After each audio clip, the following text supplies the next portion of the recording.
Thank you for coming to the screening of On Body and Soul at the 41st Hong Kong International Film Festival. We are honored to have the director Ildikó Enyedi with us tonight, and let's give her a big hand.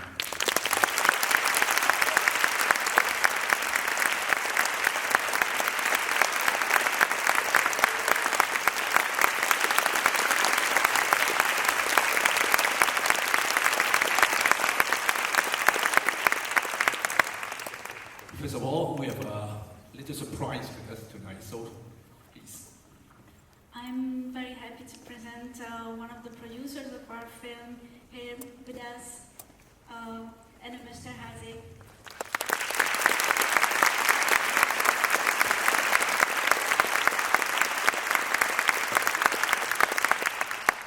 I'm very thankful for them because I could work in real peace and harmony on this film.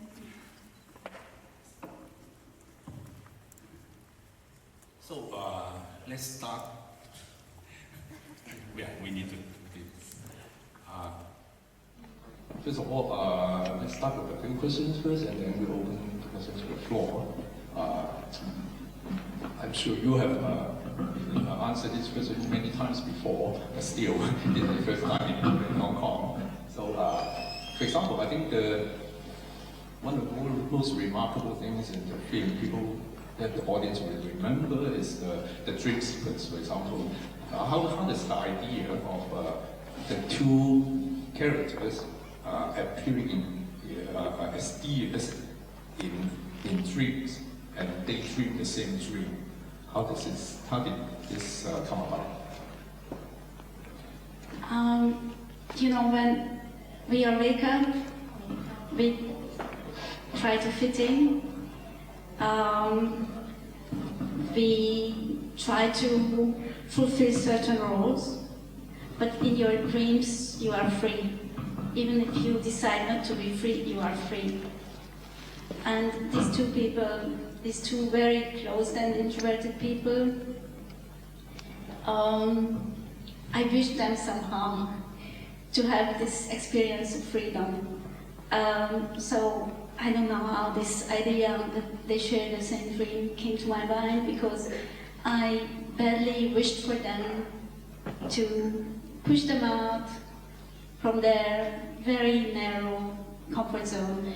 Is there a simultaneous translation, or should I wait for translation? We don't need to have to. Great. Everyone can understand. Great, thank you.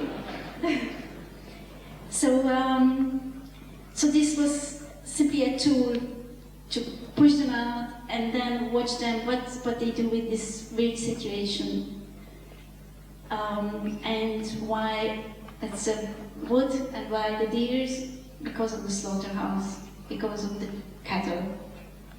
So I presume those scenes with the deers were shot with real deers, right? Oh, sure. Was it hard to have the deers as actors? First of all, we had to make a casting.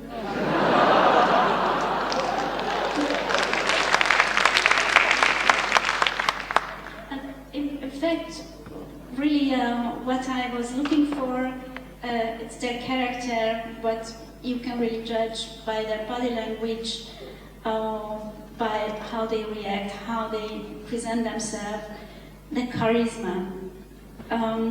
This wonderful animal coordinator with whom we worked, he's world famous. He's based in Hungary, but he is working in huge films. He wanted very much for me to choose another male deer, a younger one, even more beautiful, and one with whom he can better relate. Because Goliath, that's his name. Goliath is a quite old deer, and was never.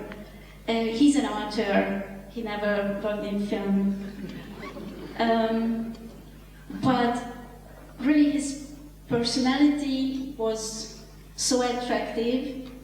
It means so much, and for me, it was so close to our main male character that I really very much wanted him to play. So it took half a year for this guy to build a completely new relationship with this animal, and after that we could shoot. And as in the film, the lady deer, Pitur, she's a professional. She worked a lot in films. That means she's easier to manage during shooting. At the shooting, also Goliath was easy to manage, but it needed this half a year preparation. So is it one of the reasons for you insisting casting this bolder deer? Because one of the reasons is because the Andre, the man, is also much bolder than the girl, Maria, in the film. You know, this film is about about the one and only chance. And Maria is, even if she is not a girl, she is a young woman, and it was important for me to show a mature young woman, but a mature woman. She doesn't know at all what is waiting for her outside of her little cage, which is very narrow and very grey, but it's safe. And the man, he knows very well how risky it is to enter again in this big extreme sport, which is called love. How difficult it can be, how dangerous, how much you can be hurt if you open up so completely to a stranger. And to understand that this is a huge step also from the part of the man, it was important to show that it's perhaps the last chance. A 40-year-old man, okay, this love is too complicated, this woman is too hard to deal with. In 5 years, 10 years, I will have something else. But I needed his age to show that he gave up already something very important in life, and he reopens this beautiful but dangerous door.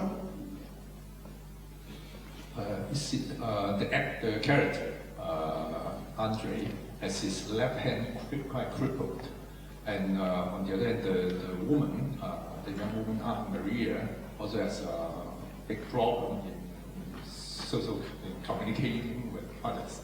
So these are both big wounded characters. Can we say that? Yeah. Why do you design two characters like this?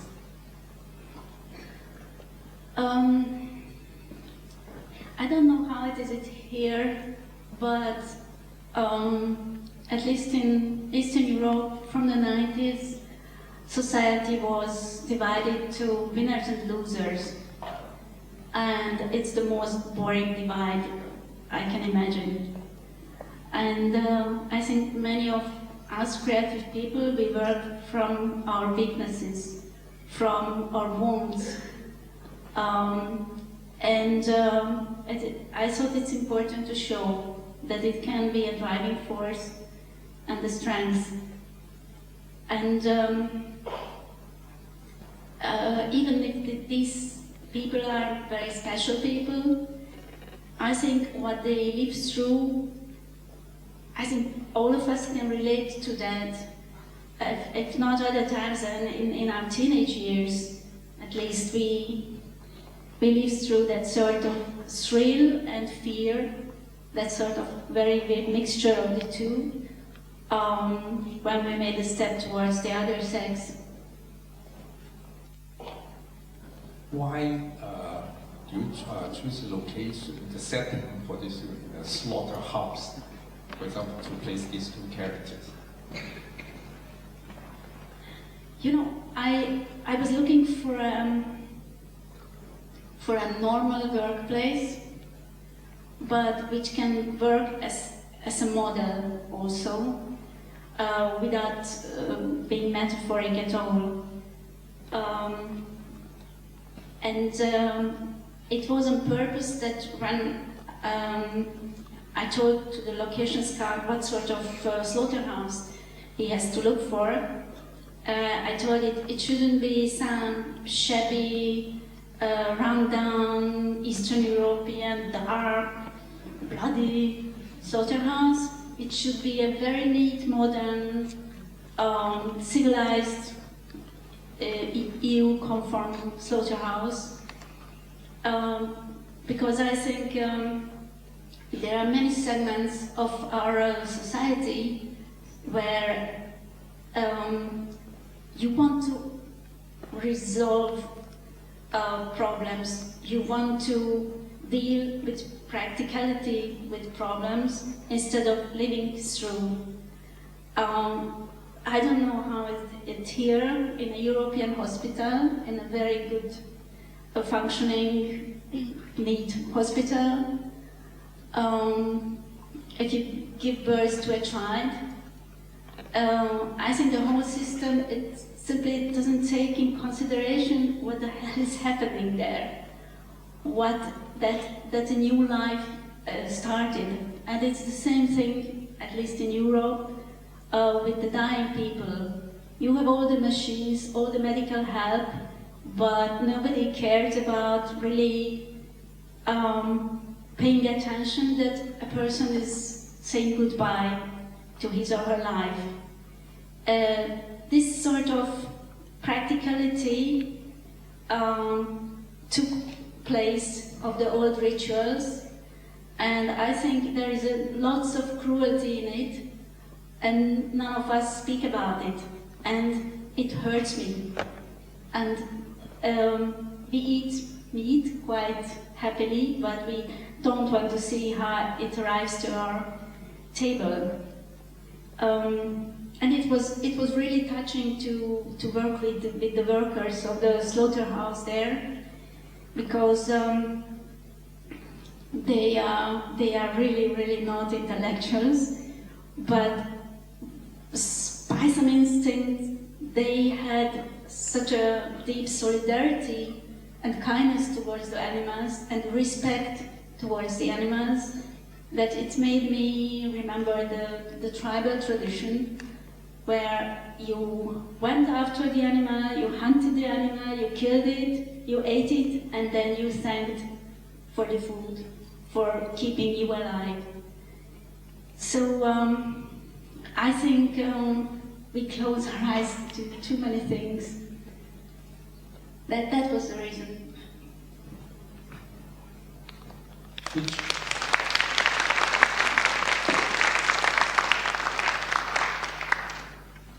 Do you remember which idea comes first? The deers are running in the free in the wilderness, and these cattle be waiting to be slaughtered in the slaughterhouse.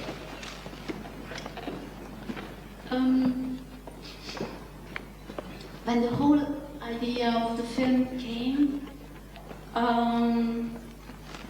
it was March, it was spring, a beautiful spring day. I was walking down the street and my heart was really bursting with this joy and hope what all of us will feel in springtime, when the buds are not yet open, but you know that tomorrow they will be.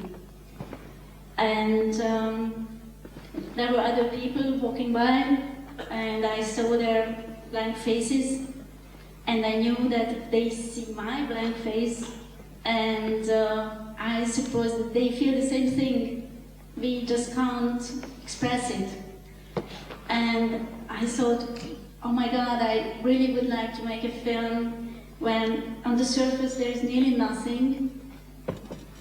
You know, like in this film, just people sitting, waiting, watching television, falling asleep in front of the television and so on. But inside, oh my God, there's how much passion and struggle and fear and beauty, and we miss it in everyday life. I think when we entered the theater at the end, of course, the song by Roland Martin what he wrote is again playing. This song plays a very important role in the film.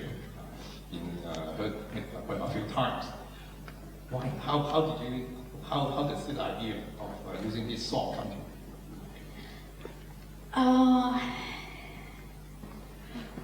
We were fighting quite a lot for this song to be in the film. Really? Fighting with who? Not with Laura Marling, but with tons of agents. But it's there. It's ours. Our composer who made this tiny minimalistic musical texture you heard time to time, I think he's a really hero, because when I told him what sort of music I need for the film, I told him that he should make something which makes people, spectators, starving, hungry for music, for real music. So he should make something, a sort of music which makes you even more starving than if you had no music at all in the film. It's not very nice to ask from a composer, because I don't know how you felt, and I hope soon we will know a bit about that, but at least my intention was not just to watch a young woman sitting and listening to music and being overwhelmed by the music, but somehow I wished that you should be as overwhelmed by this simple song, this one guitar and one female voice, than she, Maria, is. So that's why this very minimalistic music beforehand. You said there's a big fight. Why fight over what? I mean, because of the cost of getting a song into the movie. Oh, it was very complicated to get the rights, but we have it. I know this songwriter, poet, from her first songs. It's quite an old song, 8 years old at least. She's now 26, so she was a high school student when she started, and I think she's a real poet. And also in her voice, you can find the deep emotion, but the complete lack of sweetness, of cheesiness. And it was very important because this film is really balancing on the limit of melodrama, but I didn't want to make a melodrama. Actually, before opening question to the floor, my last question is, for example, if this is your second time in Hong Kong at our festival, last time is 17 years ago for your last feature, Simon the Magician. And people said this is a great comeback after 18 years. the Simon the Magician was a film in 1999, right? Yeah. So why didn't you make a feature film in such a long period? Money.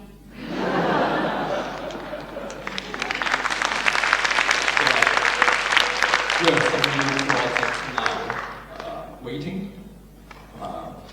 Do you have any new projects in mind now? Yeah, I have piles of scripts, but we are working on one special, and if it happens, one part of it will happen in Shanghai in the 20s. You know, I really don't wish to anybody to experience what I experienced during these long years, because really every single day, even weekends, I was working on some project. I wrote it, or I pushed it forward, or I waited for answers, and all of them, they were nearly financed, but just nearly. And when we started this project, I told to the producers and also to my crew, listen, it's a tiny, very silent, very introverted film. Probably it won't go to any major festivals, probably it won't win any major prize, probably it won't attract huge audience, but this is the way we should do it, otherwise it destroys the film itself. So for me, it's not just a comeback, but it's an amazing experience, how much more open people are, as, for example, many distributors imagine how generous they are when they sit in a cinema.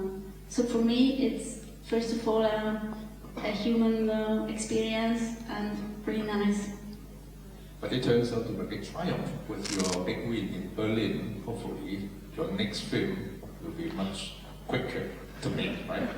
Oh yeah. At least I am the same. I am working full speed again, but hopefully the world will be more open. Yeah, and this film has already opened, commercially released in Hungary, right? Yes. Does it do well? Oh yeah, we had really lots of spectators. It was again a very nice surprise. Congratulations. So,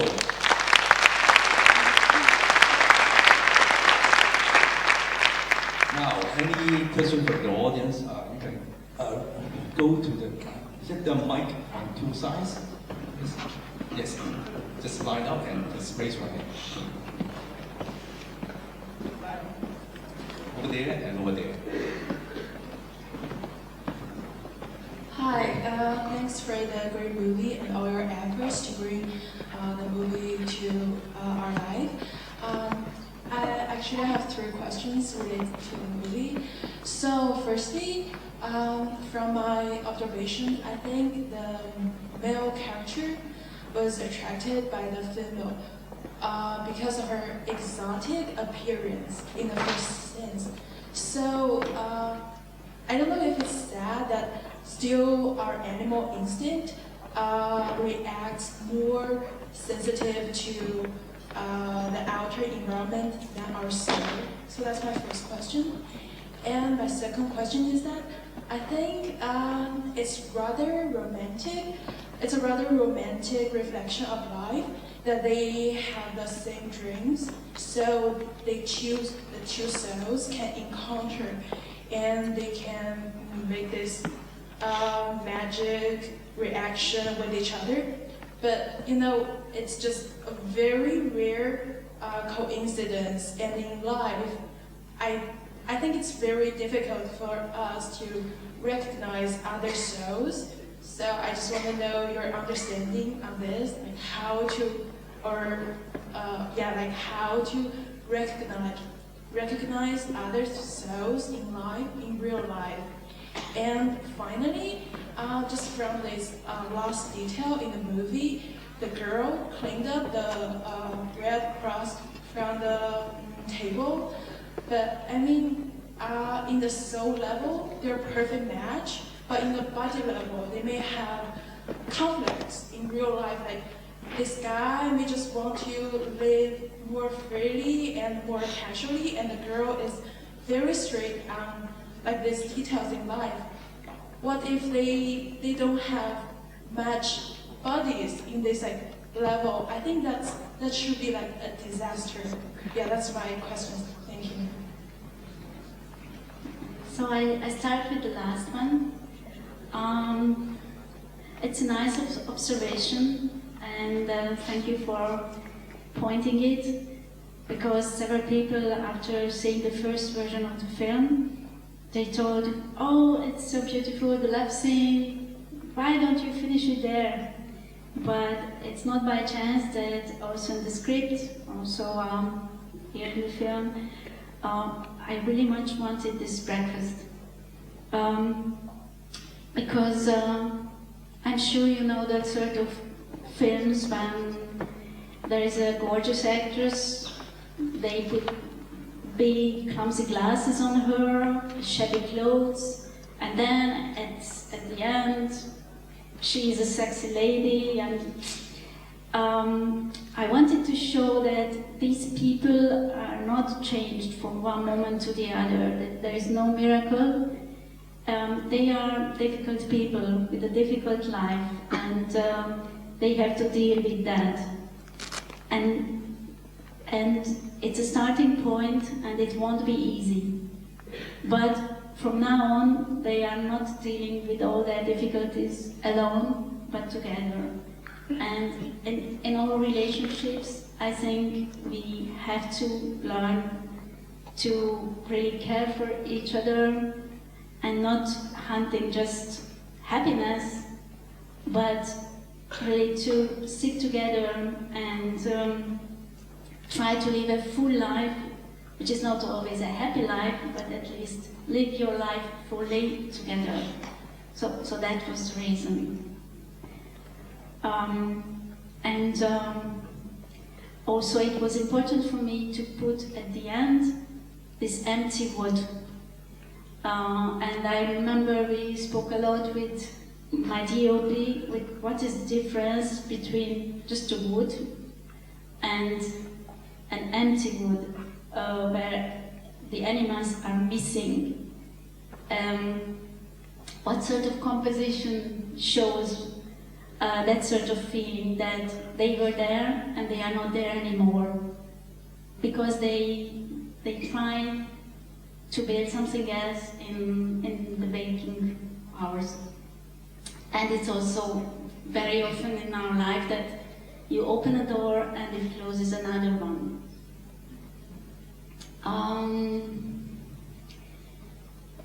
Your previous question was about romantic love?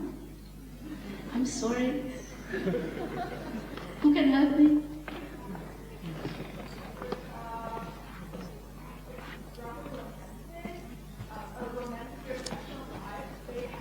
Oh yeah.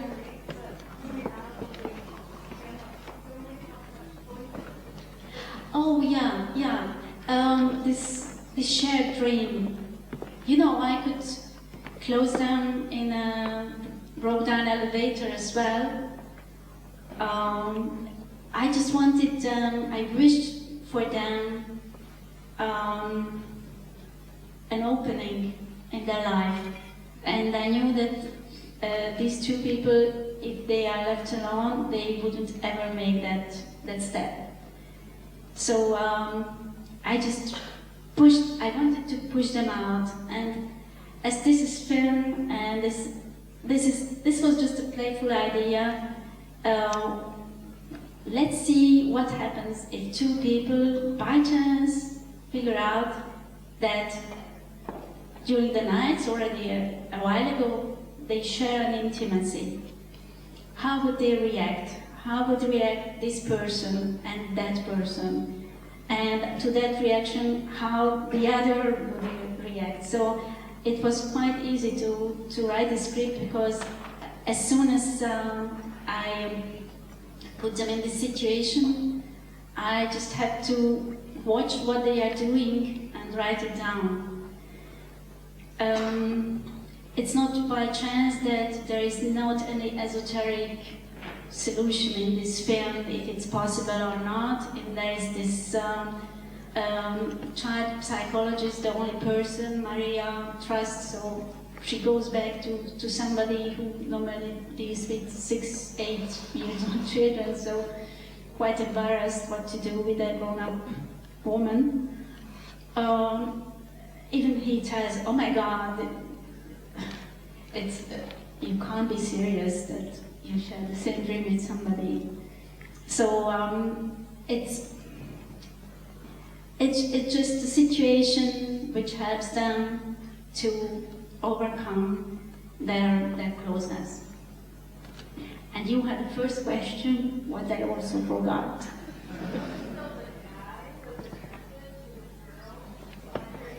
Yeah, I think we shouldn't share our animal instincts and and cultural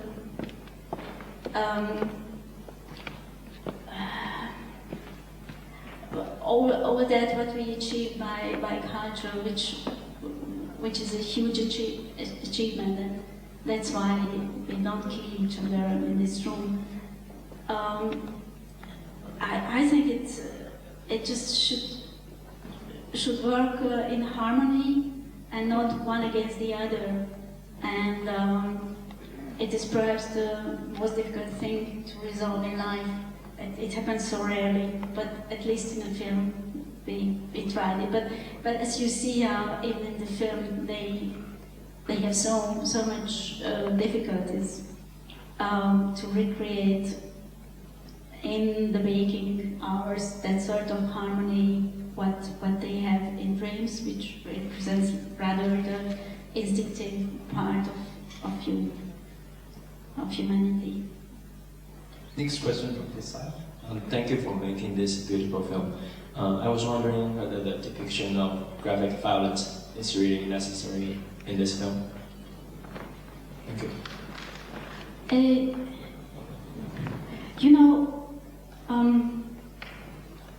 One thing what was important for me, what I explained to every crew member, also my DOP, also to my editor, this sort of relentless pace, how the film is showing very emotionally different things.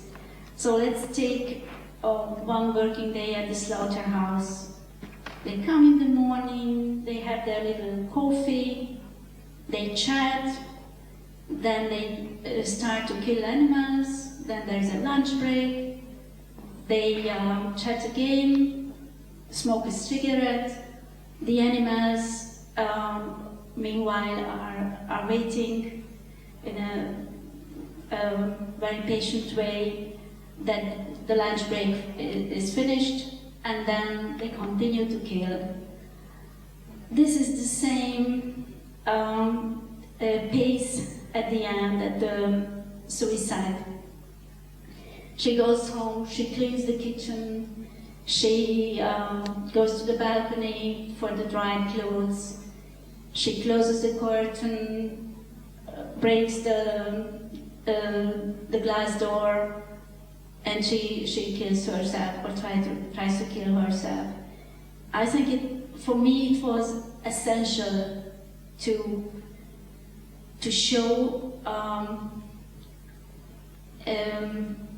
what is our life really, because we learned so fluently to look away, always in the right time, not to take in consideration which would disturb our nice little image of our life, our society. This is connected somehow to the cruelty I spoke at the beginning of our conversation. So for me,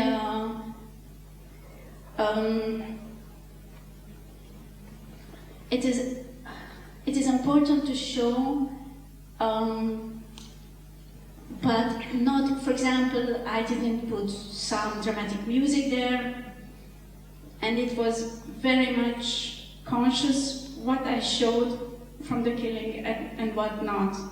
For example, the moment when you see the face of this cow, her last alive moments, it's quite long, and for me it was very important.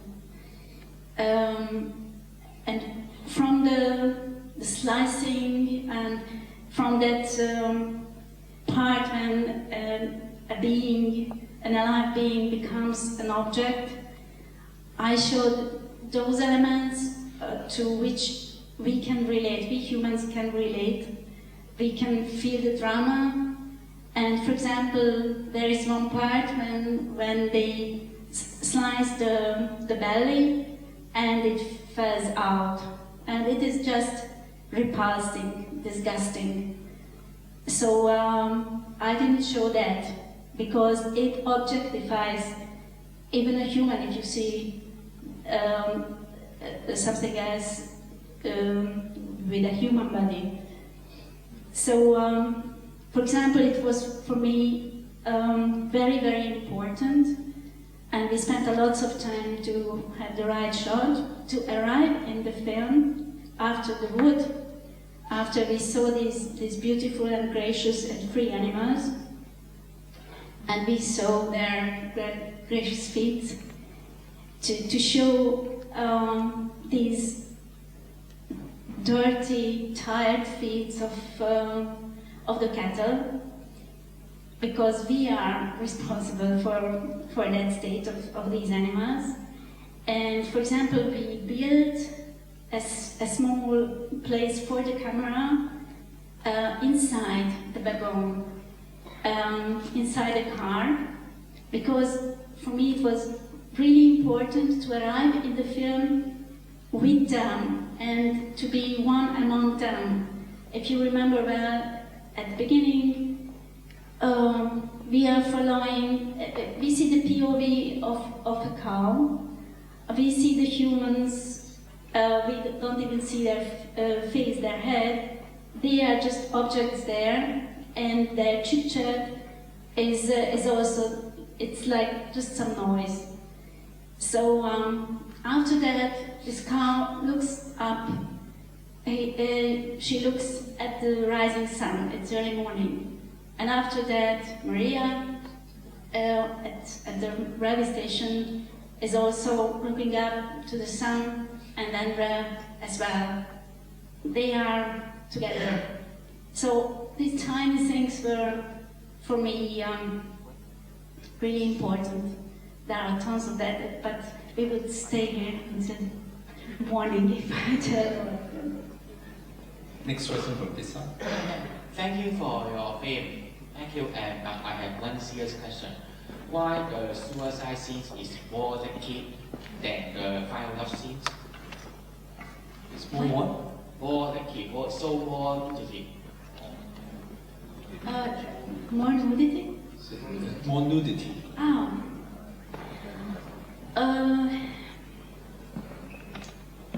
There is just one shot when we pan up from her wrist to her face, when we see her breast. Otherwise, we don't see any real nudity. And I was wondering to cut it or not, because I didn't need it in that scene. But when you see in a film death or serious illness, these are moments generally when you wake up somehow from the magic of the film. You say, yeah, okay, they don't kill the actress for sure. I'm sitting in a cinema and I'm watching a film.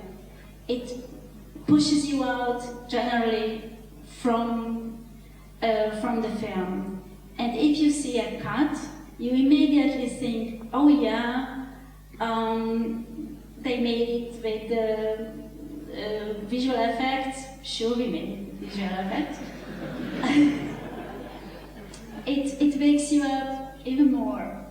So somehow I wanted to be the spectator there together with Maria. And that's why this pan is not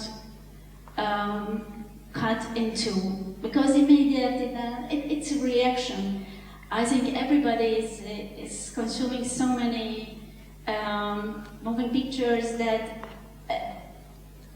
everybody is a film language specialist and very fine-tuned specialist. So from the perspective, from the editing, from many signs,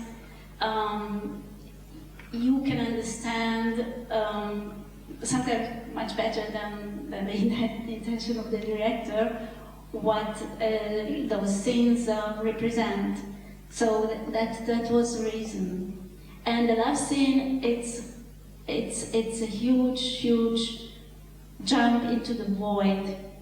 It's not some erotic scene. It's perhaps in 2 months or in 2 years it will be erotic. Now it's first of all this big act of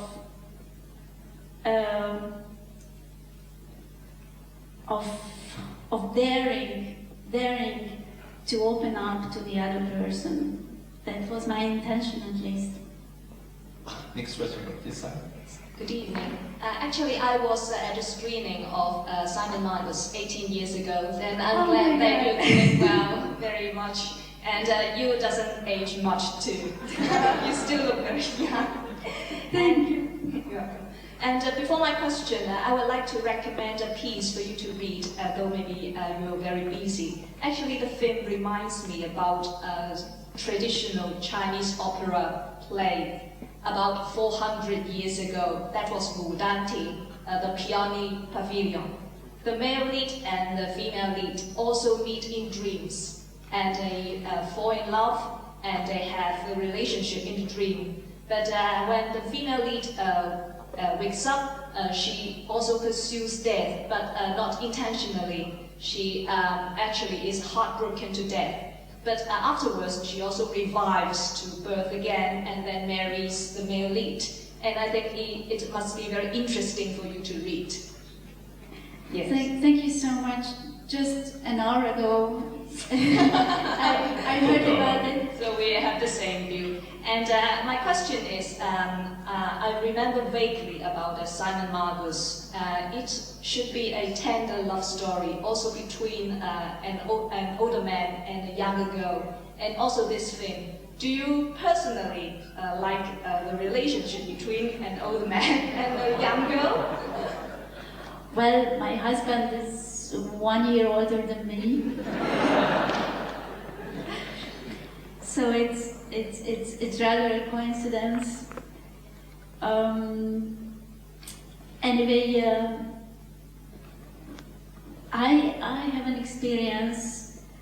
I saw many powerful, strong, charismatic men when the first signs of weakness come, and they become vulnerable. And I saw the cruelty around them. When the lion gets weak and everybody is rushing on it. Several times this really broke my heart, and I wanted to show a hero, a really vulnerable hero.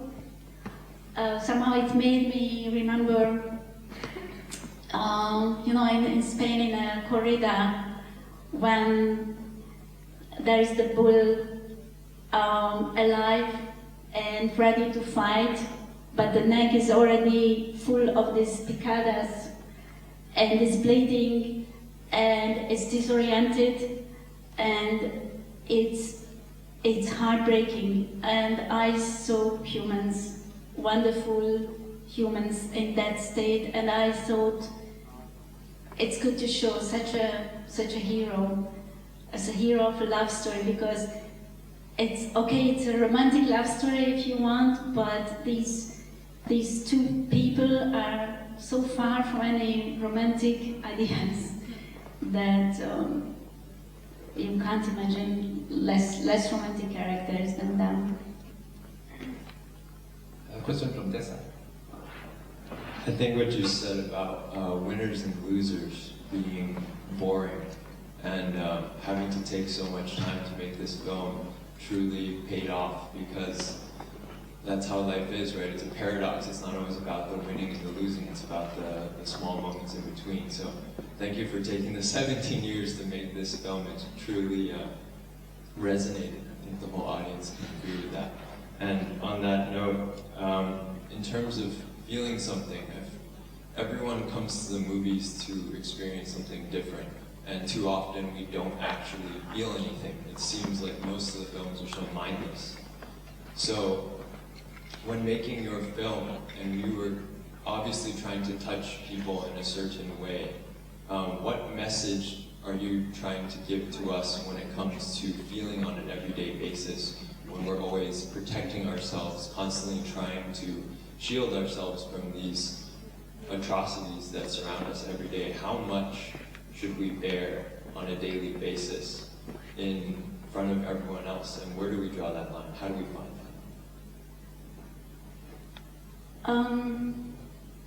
I was not inside the room, so I don't know how this film worked here, but for me, for us, with my editor, the humor of it was very important. I thought if the humor is not transmitted, that you can smile or laugh at it sometimes, it is missing its point.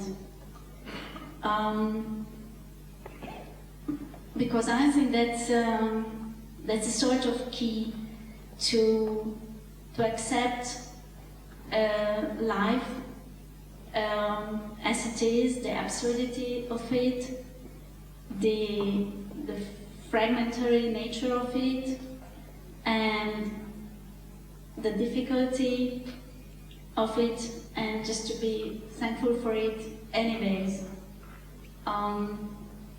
So that was my intention, not to tell anything to you, but just to invite you to a sort of emotional roller coaster, what we were building with my crew, with my wonderful colleagues together. And I think if you go through in 2 hours so different emotions, you can perhaps deal with your own problems more relaxed, because any problem is not such a big deal. We got so short life, and we are so incredibly lucky to get this. So why this big tension everywhere? Well, that was my intention, not to tell, but to help live through. I don't know if I succeeded or not. Question on this side. Kusuno. The main theme of this film, was on the isolation and the desire to connect with each other among modern people. And the female character of that is Maria was shy and lady, rigidly following rules. And these two characters actually, to me, bears a strong resemblance to an influential Japanese animation, that is Neon Genesis Evangelion. I'm not sure if the audience has the same feeling. This animation was actually quite popular and influential in Hong Kong and in Japan in mid-90s. So I wonder if your film was released in Japan, and I wonder how that reception was in Japan. The film is not yet released anywhere except Hungary. It's very fresh yet, so I think it will be the autumn. Tell me one more time the name of this. Neon Genesis Evangelion. Okay, I will watch it. Both the female characters are both shy and following rules, rigid. To follow on it, actually, the actress that plays Maria is from the theater, right? And she's experienced. But while the actor, is it the first time he acted in a film, right? I think first and last time. Why?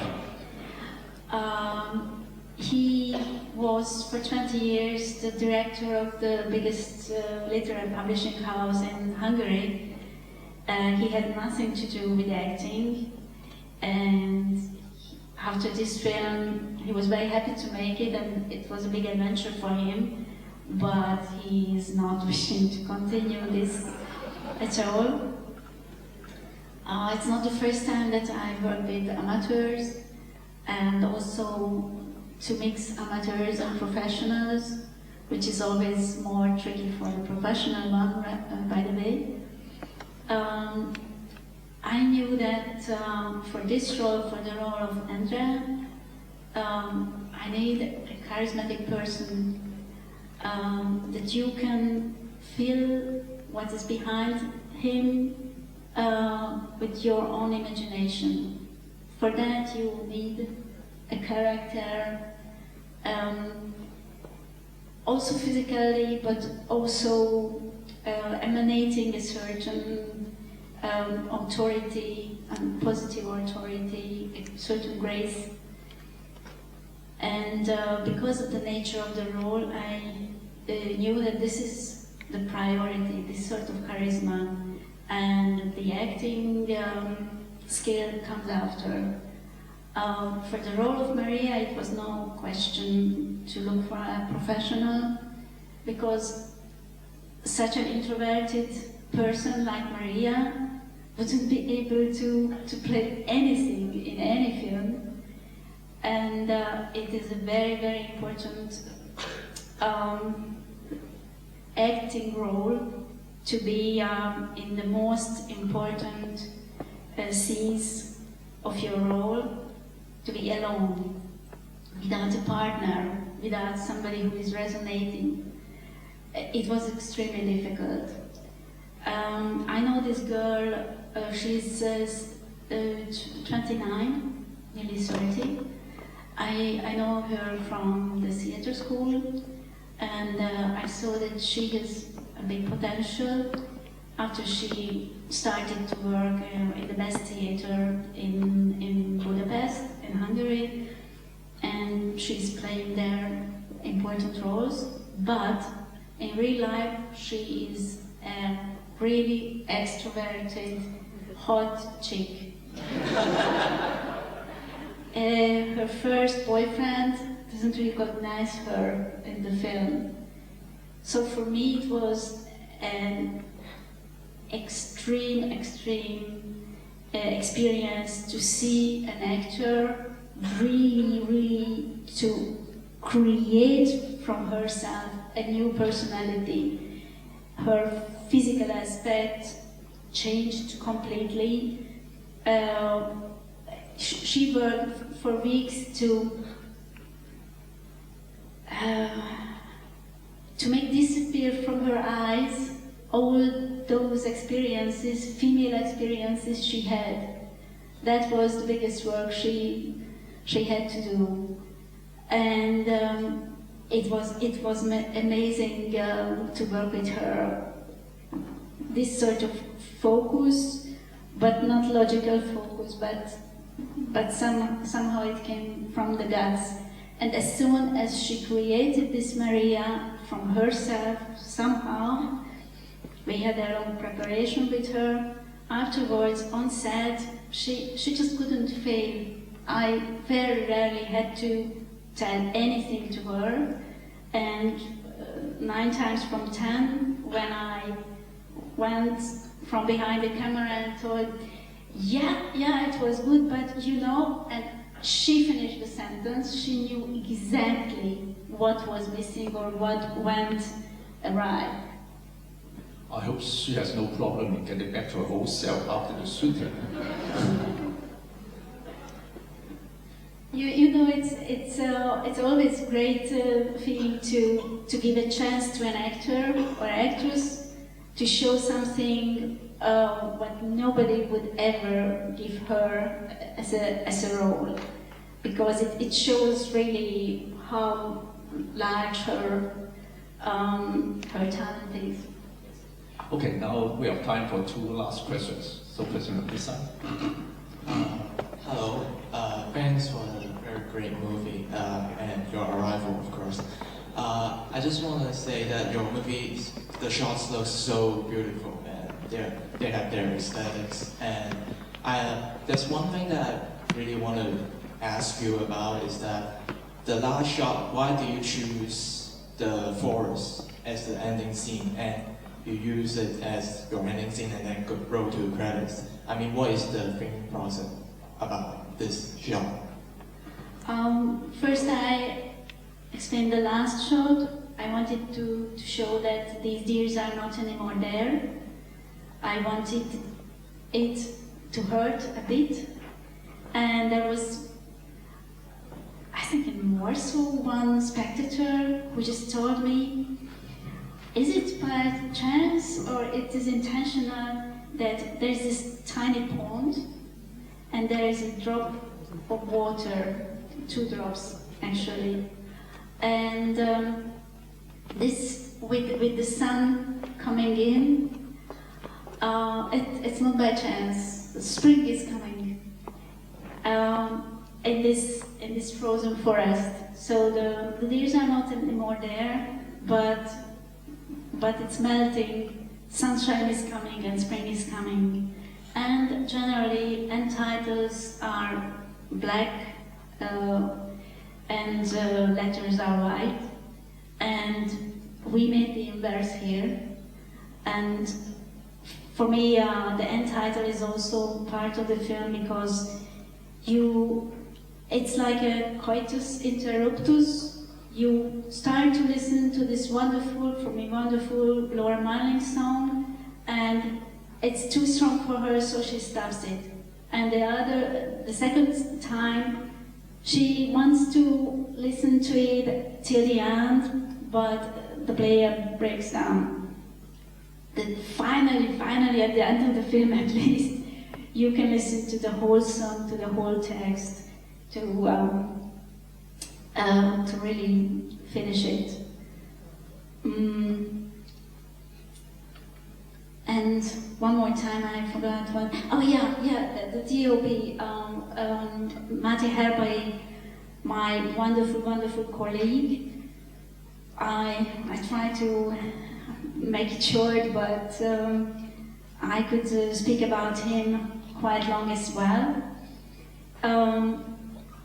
It was very important for us, not just that amount of work what he put in to really exactly make the mood of a scene, but also he had to put at least as much effort to cover his steps, to make disappear his efforts. Because if ever this camera work would be showy or really shining, really, wow, what a great DOP worked here, it would have disturbed the drive of the film, the flow of the film. So it asked not only from him, from everybody, a huge focus, huge work, and then lots of work to make disappear their work. Okay, last question on this side. Hi, good evening. Really appreciate your film. I think it's quite fascinating because there are a lot of shots. It's very textile, sensory, like Maria went to nature, the park, to touch the nature stuff. And yeah, I'm wondering like how you manage these kind of shots, like the soundtrack and the shots and also the acting. Did you have very concrete precises in your mind before shooting, or you just took her to the place to let her feel with herself? No, it was frame by frame, very much discussed, imagined, prepared. It is not that sort of film because it is built from so tiny bricks and not very flashy bricks that these bricks should be exact.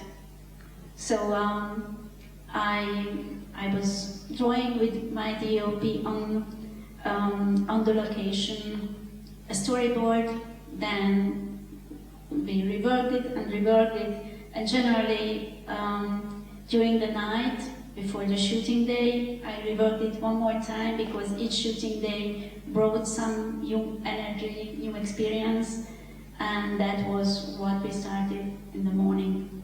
That's how it worked. Thank you. So time's up. One more, please. Okay, Sorry, yeah, maybe very last outside time. the theater.